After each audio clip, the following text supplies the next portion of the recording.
Marriage ഒരിക്കലും 50-50 അല്ല. It is never 50-50. അങ്ങനെ നമ്മൾ വിചാരിക്കുന്നുണ്ടെങ്കിൽ അതാണ് ഏറ്റവും വലിയ മിസ്റ്റേക്ക്.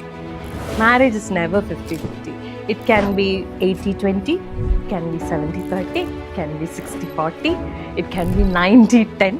ചിലപ്പം 90 ഞാനായിരിക്കും, 10 അദ്ദേഹമായിരിക്കും. വേറൊരു പോയിന്റിൽ ചിലപ്പം 10 ഞാനായിരിക്കും, 90 അദ്ദേഹമായിരിക്കും. ബേസിക്കലി മാരേജ് എന്ന് പറയുന്നത് ഇറ്റ്സ് എ കമ്പാനിയൻഷിപ്പാണ്. മനസ്സിലായോ? നമ്മൾ എന്ത് സിറ്റുവേഷനും ആയിക്കോട്ടെ, ആ സിറ്റുവേഷനിൽ ഞാൻ പറഞ്ഞില്ല, ഇപ്പോൾ 90 എന്ന് പറയുന്നത് അദ്ദേഹമാണെങ്കിൽ ആ ബാക്കി 10 ഇടാൻ ഞാൻ കേപ്പബിൾ ആയിരിക്കണം. അത് എന്ത് സിറ്റുവേഷൻ ആണെങ്കിലും, ഇമോഷണലി ആണെങ്കിലും എന്തോ ആയിക്കോട്ടെ. ആ 90 എന്ന് പറയുന്നത് ഒരു ഭയങ്കര ആളുടെ ഒരു ബാഡ് ഡേ ആണെന്നുണ്ടെങ്കിൽ ആ ഒരു 10% നമ്മൾ കൊടുക്കുന്ന ഒരു സ്നേഹം, സന്തോഷം ഷുഡ് ക്ലിയർ, അത് ബാലൻസ് ആവും.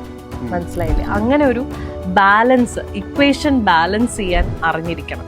ആ ഇക്വേഷൻ ബാലൻസ് ചെയ്യാൻ കേപ്പബിൾ ആയിട്ടുള്ള ഒരു കമ്പാനിയനെ ആണോ നിങ്ങൾ ലൈഫിലേക്ക് കൂട്ടാൻ പോകുന്നതെന്ന് നിങ്ങൾക്ക് ഉറപ്പുണ്ടെങ്കിൽ പ്ലീസ് ഗോ ചെയ്യണം, ഒന്ന് നോക്കാം. പിന്നെ എപ്പോഴും ഹാപ്പിനെസ് ആണ് കല്യാണം എന്ന് പറയുന്നത്, എല്ലാം ഭയങ്കര മറ്റേ ഫെയറി ടെയിലാണ് എന്നും വിചാരിക്കരുത്. It's A roller coaster.